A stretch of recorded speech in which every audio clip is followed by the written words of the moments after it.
Assalamualaikum warahmatullahi wabarakatuh.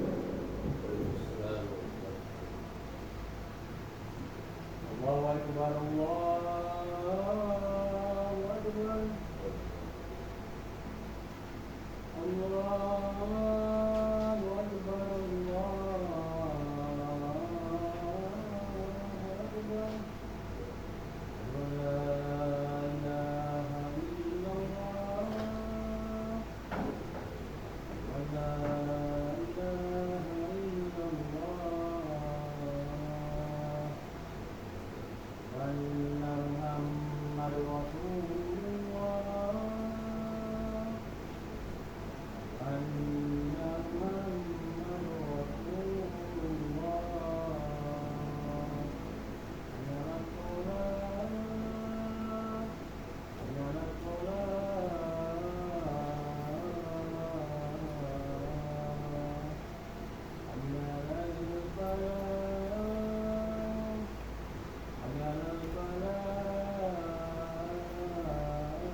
Alhamdulillahil qail.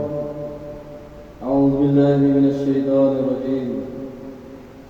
Masalul ladzina yunfikuna amwalahum fi sabilillahi kamathali habbatin anbatat sab'a sanabila fi kulli sunbulatin ma'atu habbah wallahu yudha'ifu liman yasha'u wallahu wasi'un alim. Shadaqallahul azim. Asyhadu an la ilaha illallah wa asyhadu anna Muhammadan abduhu wa rasuluh. Allahumma salli wa sallim ala nabiyyina Muhammadin wa ala alihi wa sahbihi wa man da'a bi da'watihi ila yaumiddin. Amma ba'd. Fa ya ibadallah ittaqullah usikum wa nafsi bi taqwallah wa ta'atihi la'allakum tuflihun. Sidang jemaah yang dirahmati Allah, marilah kita mempertemukan takwa kepada Allah Subhanahu wa taala dengan melaksanakan segala perintahnya serta meninggalkan segala larangannya, di samping ikhlas menginfakkan harta pada jalan Allah. Semoga kita beroleh kejayaan di dunia hingga akhirat. Pada hari yang berbahagia ini, marilah kita sama-sama menghayati khutbah yang bertajuk Wakaf Pemangkin Ekonomi Ummah. Sidang jemaah yang dirahmati Allah, ibadah wakaf sangat dituntut dalam Islam yang menyumbang kepada kemantapan pembangunan sosial sesebuah masyarakat. Pembinaan masjid, surau, madrasah dan tanah perkuburan Islam adalah antara bentuk sumbangan yang berhasil melalui ibadah wakaf. Ibadah wakaf termasuk dalam kategori sedekah jariah kerana pahalanya terus-menerus diperoleh oleh orang yang melakukannya. Para ulama sepakat menerima wakaf sebagai satu amal jariah yang disyariatkan dalam agama Islam. Ia juga menjadi amalan yang sentiasa diutamakan oleh Rasulullah SAW, para sahabat Rasulullah radhiyallahu anhu. Firman Allah Subhanahu wa taala di dalam surah Al-Baqarah ayat 272. A'udzu billahi minasyaitonir rajim. Wa ma tunfiqu min khairin fali anfusikum wa ma tunfiqu illa ibtigha'a wajhillah wa ma tunfiqu min khairin yuwaffa ilaikum wa antum la tuzlamun. Shadaqallahul azim. Yang bermaksud, dan apa jua harta yang halal yang kamu belanjakan pada jalan Allah, maka faedahnya dan pahalanya adalah untuk diri kamu sendiri, dan kamu pula tidaklah mendermakan sesuatu melainkan karena menuntut keredaan Allah. Dan apa jua yang kamu dermakan dari harta yang halal akan disempurnakan balasan pahalanya kepada kamu, dan balasan baik kamu itu pula tidak dikurangkan. Imam Muslim dalam meriwayatkan hadis dari Abu Hurairah radhiyallahu an, Rasulullah sallallahu alaihi wasallam bersabda yang bermaksud apabila telah meninggal anak Adam manusia terputuslah darinya amalannya melainkan 3 perkara, yaitu sedekah jariah, ilmu yang dimanfaatkan atau anak soleh yang mendoakannya. Sesungguhnya ramai dalam kalangan sahabat-sahabat Rasulullah SAW telah melaksanakan ibadah wakaf. Sayyidina Abu Bakar As-Siddiq radhiyallahu an telah mewakafkan tanahnya di Makkah. Sayyidina Umar Al-Khattab radhiyallahu an telah mewakafkan tanahnya di Khaibar. Sayyidina Uthman bin Affan radhiyallahu an telah mewakafkan hartanya di Khaibar. Sayyidina Ali bin Abi Thalib pula mewakafkan tanah subur miliknya, dan Mu'adz bin Jabal telah mewakafkan rumah miliknya yang dikenal sebagai Dar Al-Ansar. Malah ramai lagi dalam kalangan mereka yang turut sama melaksanakan ibadah wakaf demi kepentingan umat Islam. Lain-lain aset yang berbentuk kekal, bahkan Islam juga mengharuskan wakaf tunai, yaitu berwakaf menggunakan uang tunai sebagai harta yang diwakafkan untuk mengumpul dana wakaf yang kemudiannya ditukarkan kepada harta kekal. Muzakarah Jawatan Kuasa Fatwa Majelis Kebangsaan bagi Hal Ehwal Agama Islam Malaysia kali ke-77 yang bersidang pada 10 hingga 12 April 2007 yang lalu turut memutuskan bahawa konsep wakaf tunai adalah dibolehkan dalam Islam. Manakala enakman Majlis Agama Islam Negeri Sabah 2004 yang lalu Seksyen 51 mempertukan bahawa majlis hendaklah menjadi pemegang amanah yang tunggal bagi semua wakaf, sama ada wakaf am ataupun wakaf khas. Semua nas am dan segala jenis amanah yang mewujudkan apa-apa amanah khairat bagi tujuan menyokong dan memajukan agama Islam. Saudara yang dimuliakan Allah Subhanahu wa taala, kepentingan wakaf tunai sebagai instrumen bagi mensejahterakan kehidupan masyarakat secara lestari telah terbuka mata banyak pihak untuk memperluaskan amalan wakaf tunai di Malaysia. Wakaf tunai ini akan disalurkan semula menjadi aset kekal seperti pembinaan atau menektar masjid, surau, sekolah, ma'had, tahfiz serta keperluan kesehatan dan lain-lain. Lihat sahaja bagaimana tamadun Islam suatu masa dahulu dengan pembinaan universiti wakaf seperti Universiti Al-Qarawin dan Maghribi, Universiti Al-Azhar Mesir dan Universiti Al-Fatih di Turki, serta pembinaan hospital wakaf seperti Hospital Ibnu Tulun di Mesir, Hospital Al-Mansuri dan banyak lagi hospital wakaf seperti di Cordoba dan Baghdad. Justru melalui penglibatan umat Islam dalam wakaf tunai secara meluas dapat menyuntik sedikit sebanyak dana dalam pembangunan masyarakat seperti kebajikan, pendidikan, ekonomi dan lain-lain bidang. Sidang jemaah yang dimuliakan, Islam amat menggalakkan agihan semula kekayaan oleh mereka yang mempunyai lebihan harta, sama ada melalui zakat, wakaf, sedekah dan sebagainya. Janganlah kita sayangkan harta dan pentingkan kehendak diri sendiri sehingga mengabaikan kewajiban ini. Sesungguhnya Allah Subhanahu wa taala telah memberi peringatan kepada mereka yang ingkar, sombong dan mempentingkan diri sendiri dan diberikan balasan azab yang pedih di dalam neraka. Firman Allah Subhanahu wa taala dalam surah Al-Haqqah ayat 30 dan 34. A'udzubillahi minasyaitonir rajim.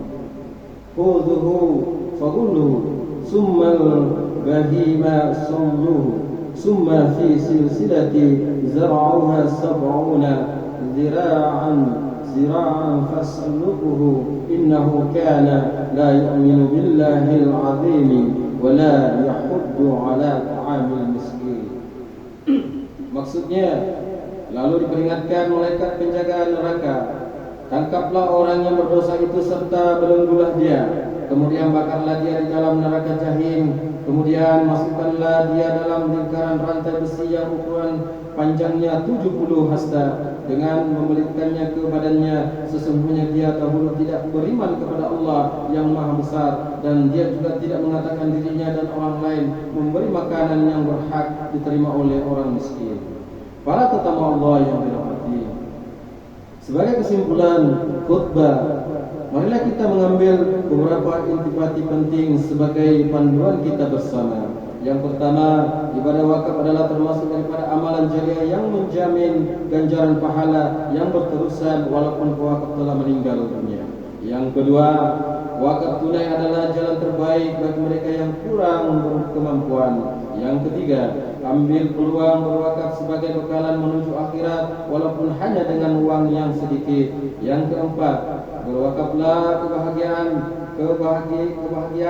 wakaf dan baitul majlis agama Islam Sabah yang boleh dibuat melalui potongan perbankan internet yang akan mendapat pelepasan cukai sebanyak 10% daripada LHDN. A'udzu billahi minasyaitonir rajim. Bismillahirrahmanirrahim. Ya ayyuhalladzina amanu anfiqu mimma razaqnakum min qabli an ya'tiya yawmun la bay'un fihi wa la khullatun wa la syafa'ah wal kafiruna humudz zalimun. Shadaqallahul azim. Yang bermaksud, wahai orang-orang yang beriman, sebarkanlah sebagian dari apa yang telah kami berikan kepadamu sebelum tibanya hari kiamat yang tidak ada jual beli padanya dan tidak ada kawan teman yang memberi manfaat serta tidak ada pula pertolongan syafaat, dan orang-orang kafir mereka itulah orang-orang yang zalim. Surah Al-Baqarah ayat 254. Barakallahu li wa lakum bil Qur'anil azim wa nafa'ani wa iyyakum bima fihi min al-ayati wa dzikril hakim wa taqabbala minni wa minkum tilawata innahu huwas samiul alim. Aqulu qawli hadza wa astaghfirullahal azim li wa lakum wa li sa'iril muslimin wal muslimat wal mu'minina wal mu'minat al ahya'i minhum wal amwat fastaghfiruhu innahu huwal ghafurur rahim.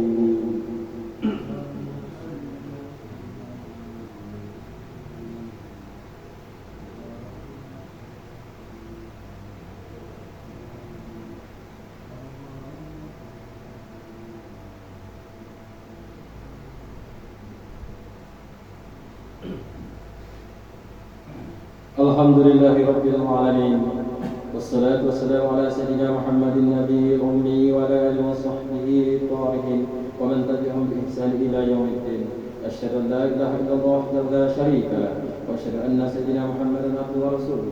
Amma ba'd. Fa ya ibadallah, ittaqullaha haqqa tuqatih wa alamu anna Allah amarakum bi amrin azim, amarakum bis salati wa taslim ala nabiyil karim. فقال الله تعالى إن الله وملائكته يصلون على النبي يا أيها الذين آمنوا صلوا عليه وسلموا تسليما. اللهم صل على سيدنا محمد وعلى آل سيدنا محمد كما صليت على سيدنا إبراهيم وعلى آل سيدنا إبراهيم وبارك على سيدنا محمد وعلى آل سيدنا محمد كما باركت على سيدنا إبراهيم وعلى آل سيدنا إبراهيم في العالمين إنك حميد مجيد. اللهم ارض عن الخلفاء الراشدين وعن بقية الصحابة والقرابة أجمعين وعن التابعين وتابع التابعين ومن تبعهم بإحسان إلى يوم الدين وارض عنا معهم يا أكرم الأكرمين. اللهم اغفر للمسلمين والمسلمات والمؤمنين والمؤمنات الأحياء والأموات. اللهم أنزل الرحمة والبركة والهداية والسلامة والسكينة والصحة الدائمة ala malikina kebawa dunia yang maha mulia serta duka baginda yang dipertuan agung wa fakhamatir ra'isil a'la yang terutama yang dipertuan negeri Sabah wa jalillahumma hadhil balda wa sa'ira bi'adil muslimina aminatun mutmainnah innaka ra'ufur rahim. Allahumma adfa' 'anna al-bala' wal waba' wal fahsya' wal munkar wal mihan wal fitan ma zahara minha wa ma batan min baladina khassa min buldan muslimin amma innaka ala kulli syai'in qadir. Ya Allah, naungilah kehidupan kami dengan kesejahteraan, keamanan, keselamatan, serta kurniakanlah kepada kami rezeki yang halal lagi diberkati. Hiasilah diri kami dengan sifat-sifat terpuji dan jauhilah kami dan sifat-sifat yang terkeji. Ya Allah, jadikanlah kami dan daripada keturunan kami orang-orang yang istiqamah, mendirikan solat secara berjamaah, menunaikan zakat, mengerjakan ibadah haji, mewakafkan harta dan berinfak pada jalan yang Engkau ridhai. Sesungguhnya hanya kepadamu jua ya Allah tempat kami mengadu dan memohon pertolongan. Rabbana atina fid dunya hasanah wa fil akhirati hasanah wa qina adzabannar. Ibadallah. إن الله يأمر بالعدل والإحسان وإيتاء ذي القربى وينهى عن الفحشاء والمنكر والبغي يعظكم لعلكم تذكرون فاذكروا الله العظيم يذكركم واشكروه على نعمه يزدكم واسألوه من فضله يعطكم ولذكر الله أكبر والله يعلم ما تصنعون. أقيموا الصلاة.